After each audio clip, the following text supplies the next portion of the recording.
మహాత్మా గాంధీ జాతీయ గ్రామీణ ఉపాధి హామీ పథకానికి నేటితో 20 సంవత్సరాలు. బద్వేల్ పట్టణం కాంగ్రెస్ పార్టీ అధ్యక్షుడు పగడా నరసింహ, విబిజిఆర్జీ వద్దు, ఎంజేఎన్ఏ ఆర్ఈజీఏ ముద్దు అని పట్టణ కాంగ్రెస్ పార్టీ అధ్యక్షుడు పగడా నరసింహ పేర్కొంటూ ఉపాధి హామీ కూలీలకు రోజువారీ కూలీ పెంచి పాత పద్దతిలోనే కొనసాగించాలని, కేంద్రం 90% నిధులను రాష్ట్ర ప్రభుత్వాలకు అందజేయాలని, 120 రోజులు పనిదినాలు పెంచి ఉపాధి కూలీ పెంచాలని, మహాత్మా గాంధీ పేరును కొనసాగించాలని బద్వేల్ పట్టణ కాంగ్రెస్ కమిటీ తరఫున మేము డిమాండ్ చేస్తున్నామన్నారు.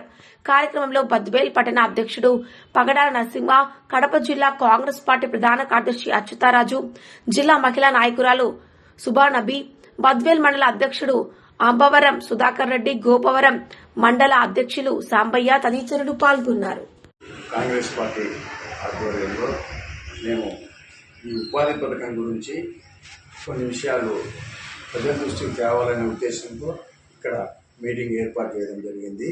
విషయం ఏంటంటే, ఒకప్పుడు అనంతపురం జిల్లా రాయలసీమలో అతి వెనుకబడిన ప్రాంతమో, అప్పట్లో తాగునీళ్ళు, కనీసం తాగునీళ్ళు కూడా లేని పరిస్థితిలో వ్యవసాయానికి ఇంక నీళ్లు లేవని ప్రజలంతా వలసపోయి బెంగళూరు అక్కడ పోయేవాళ్ళని ఆనాడు ఈ ప్రచారంలో భాగంగా శ్రీమతి సోనియా గాంధీ గారు వెళ్ళినప్పుడు ఆమె దృష్టికి అప్పటి మంత్రులు వైఎస్ రాజశేఖర రెడ్డి, రఘురారెడ్డి గారు ఆమె దృష్టి తీసుకుపోతే ఆమె ఒక సంవత్సరానికి ఒక ప్లానింగ్ చేసి ఏ ఊళ్ళో అక్కడనే పనికిరాలు ఉండేటట్టుగా నేను ఏర్పాటు చేస్తాను అని ఆమె మరి ఒక ప్లానింగ్ ప్రకారం ఒక జీవో తీసుకొచ్చి కాంగ్రెస్ పార్టీలో ఆనాడు 20 సంవత్సరాలు ఏర్పాటు చేసినటువంటి ఉపాధి హామీ పథకము ఈ కరువు ప్రాంతాల్లో ఓ సంవత్సరం వర్షాలు వస్తాయి, ఓ సంవత్సరం వర్షాలు రావు.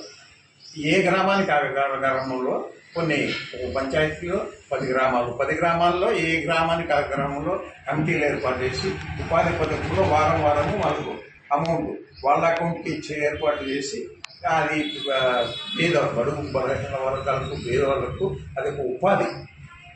ఆ విధంగా చేసినటువంటి పథకాన్ని అదేదో కేంద్ర ప్రభుత్వం ప్రజెంట్ బీజేపీ వాళ్ళు ఏదో కుటుంబరాలతో దాని పేరు మార్చాలా, 60% మేము ఇస్తాము, 40% రాష్ట్ర ప్రభుత్వం దాన్ని భరించాలంటే కనీసం మనం ఉండే రాష్ట్రంలో జీతాలు లేని రాష్ట్రాల్లో కొన్ని రాష్ట్రాల్లో 60% ఆనాడు ఆ 10% ఇచ్చేదానికి చాలా ఇబ్బంది పడినటువంటి రాష్ట్ర ప్రభుత్వాలు ఈరోజు 40% తీసుకొచ్చి మరి ఇవ్వ స్తోమత ఉందా? కానీ ఇది చాలా మోసపూరితమైంది. అయినా కూడా పేరు మార్చి మహాత్మా గాంధీ పేరు మార్చి పేరు పెట్టాల్సిన అవసరం అంతా ఏముంది? ఆయన స్వతంత్రం తీసుకొచ్చిన ఆయన పేరు ఎందుకు మార్చాలా? మీరు చేసేది సాధించేది ఈ కార్పొరేట్ వ్యవస్థను పెంచి పోషించి కార్పొరేట్ రూపంలో మా కాంగ్రెస్ పార్టీ పేర్లు స్వాతంత్రం సంపాదించిన వాళ్ళందరి పేర్లను తీయాల్సింది చాలా దుర్మార్గమైన చర్య.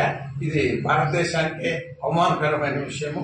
కానీ కాంగ్రెస్ పార్టీ తరఫున మేము మా మండలాల్లో అన్ని చోట్ల మేము ఈ పథకం గురించి డైరెక్ట్ గా ఉపాధి వాళ్ళే వచ్చి మాకు ఈ సమస్యను పరిష్కారం చేయడానికి సహకరించండి మాకు చెప్పడం జరిగింది. అదేవిధంగా ప్రతి చోట మీరు ముందుకొచ్చి ఉపాధి పథకంలో జీవనం చేసి 10 రూపాయలు డబ్బు సంపాదించుకుంటే పేదవాళ్ళు వాళ్లే ముందుకొచ్చి మరి మాకు సహకరిస్తే మా వంతు కాంగ్రెస్ పార్టీ వంతుగా మేము దీన్ని మళ్ళా కొనసాగించడానికి 100% మేము ప్రయత్నం చేస్తామని సభాముఖంగా తెలుపుతున్నాం. నమస్కారం.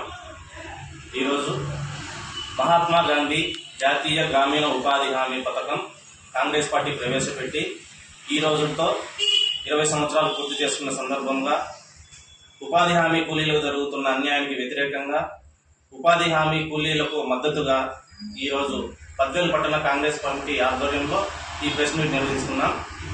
ముఖ్యంగా జాతీయ గ్రామీణ ఉపాధి హామీ పథకానికి నాంది పలికింది అనంతపురం జిల్లా సింగనమల నియోజకవర్గంలోని బండ్లపల్లి గ్రామంలో ఈ కార్యక్రమానికి బీజం పడింది. అప్పటి కాంగ్రెస్ పార్టీ ముద్దుబిడ్డ దివంగత మహానేత శ్రీ వైఎస్ రాజశేఖర రెడ్డి గారు, మన మంత్రి రఘువీరారెడ్డి గారు, అప్పటి కాంగ్రెస్ పార్టీ ప్రచారంలో పాల్గొన్నటువంటి యూపీఐ అధ్యక్షురాలైనటువంటి శ్రీమతి సోనియా గాంధీ గారి దగ్గరికి ఈ విషయం తీసుకొని పోవడం జరిగింది. అప్పట్లో రాయలసీమలో కరువు ప్రాంతం, ఎక్కువగా అనంతపురం జిల్లా. అలాగే అక్కడ ఉన్నటువంటి కూలీలందరూ ఉపాధి కోసం పక్క రాష్ట్రాలకు వలస వెళ్ళి ఈ యొక్క పనులు చేసుకుంటూ వాళ్ళు జీవనం సాగిస్తున్న ఈ క్రమంలో వీరు చెప్పిన ఈ సందేశాన్ని ఆమె ఇది ఒక రాష్ట్ర సమస్యగా కాకుండా ఒక దేశ సమస్యగా గుర్తించి కాంగ్రెస్ పార్టీ అధికారంలోకి వస్తే ఇటువంటి వలస కూలీలకు ఏదో ఒకటి చేస్తానని హామీ ఇవ్వడం జరిగింది. ఆ రోజు సరిగ్గా 2004లో అధికారం చేపట్టిన తర్వాత 2005లో ఈ పథకానికి శ్రీకారం చుట్టడం జరిగింది. తర్వాత అప్పటి ప్రధానమంత్రి మన్మోహన్ సింగ్ గారు, యూపీఐ అధ్యక్షురాలైనటువంటి శ్రీమతి సోనియా గాంధీ గారు ఈ అనంతపురం జిల్లా సింగనమల నియోజకవర్గం బండ్లపల్లి గ్రామంలో ఈ యొక్క కార్యక్రమానికి, ఈ యొక్క బృహత్తర కార్యక్రమానికి బీజం వేయడం జరిగింది. దీంట్లో 2006లో ఫిబ్రవరి 2వ తేదీన దీనికి ఒక కొత్త చట్టం తీసుకొని రావడం జరిగింది. ఈ చట్టంలో 100 రోజులు ఉపాధి హామీ అనేది ఖచ్చితంగా ఉండాలా. తర్వాత కేంద్రం నుంచి 90% నిధులను మేము ఇస్తాము, 10% నిధులను రాష్ట్ర ప్రభుత్వం భరించాలని చెప్పడం జరిగింది. అప్పట్లోనే ఈ యొక్క గ్రామీణ ప్రాంతాల్లోనే మనం ఏ పని చేసుకోవాలా, ఎక్కడ చేసుకోవాలని చుట్టూ ఒక 5 కిలోమీటర్ల పరిధిలోనే వీళ్ళే నిర్ణయించుకొని తీర్మానం చేసిన 15 రోజుల్లోనే ఈ యొక్క పనుని అవకాశాలు కల్పించే విధంగా అప్పుడు చట్టం ఉండింది.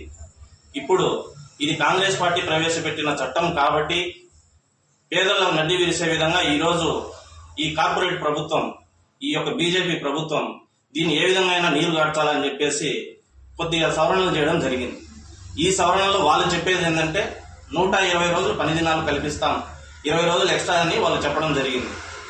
100 రోజులు పెట్టిన మాకే డబ్బులు ఇచ్చేదానికి మీ కాడ లేకపోతే ఈ 120 రోజులకు మీరు ఏ విధంగా డబ్బు చెల్లిస్తారు? రెండవది ఏంటంటే వాళ్ళు చెప్పేది 60% మాత్రమే కేంద్రం ఇస్తుంది, మిగతా 40%ను రాష్ట్ర ప్రభుత్వం భరించాలని వాళ్ళు చెప్తారు. దీనికి కూటమి ప్రభుత్వం ప్రశ్నించకుండా రాజకీయ స్వలాభం కోసం ఇటువంటి కార్యక్రమాలను లేవనెత్తకుండా ఉంటే దీన్ని మేమేమనుకోవాలి? ఒకటి. తర్వాత వీళ్ళు కూటమిలో ఉండి మద్దతు ఇస్తే మన మాజీ ముఖ్యమంత్రి వైఎస్ జగన్మోహన్ రెడ్డి గారు పరోక్షంగా మద్దతు పలుకుతూ ఈ విషయం మీద ఎటువంటి వాళ్ళ పార్టీ నాయకులు కానీ వారు కానీ ప్రశ్నించడం లేదు. ఇంకొకటి అతి ముఖ్యమైనది, మన జాతిపిత మహాత్మా గాంధీ ఆ పేరును తొలగించాల్సిన అవసరం మీకేమొస్తుంది? ఆ పేరు ఉండడం వల్ల మీకు వచ్చిన ఇబ్బంది ఏంది? పేరును తొలగించడం వల్ల వచ్చిన లాభం ఏంది?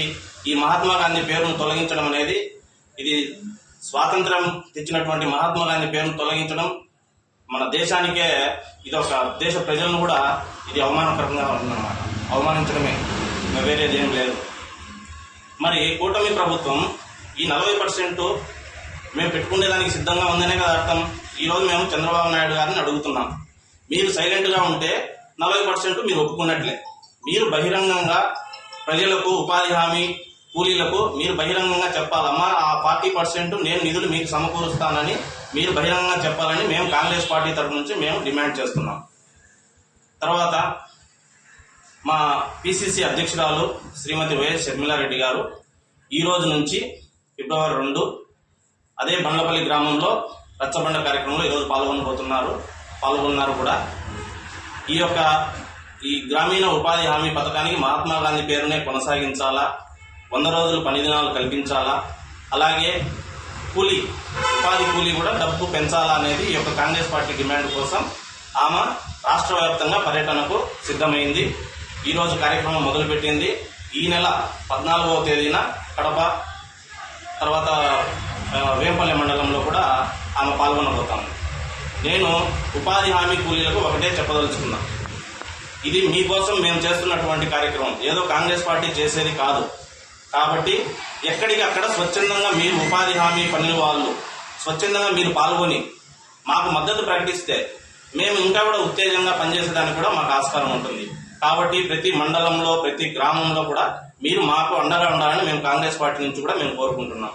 ఆల్రెడీ మేము బద్వేల్ మండలం సుధాకర్ రెడ్డి ఆధ్వర్యంలో జరిగింది కార్యక్రమం, గోపురం మండలం సాంబాయి ఆధ్వర్యంలో జరిగింది, అట్లూరు మండలం మన గంగయ్య ఆధ్వర్యంలో కూడా కార్యక్రమాలు చేసినాం, ఇంకా కూడా మేము చేస్తాం. కాబట్టి ఈ షర్మిలమ్మ మీరు స్వచ్ఛందంగా సొంతంగా పాల్గొని ఈ యొక్క కార్యక్రమాన్ని మీరు జయప్రదం చేయాలని కూడా నేను కోరుకుంటున్నా.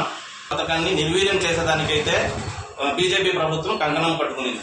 గత బడ్జెట్లో 88,000 కోట్ల రూపాయలను కేటాయించింది.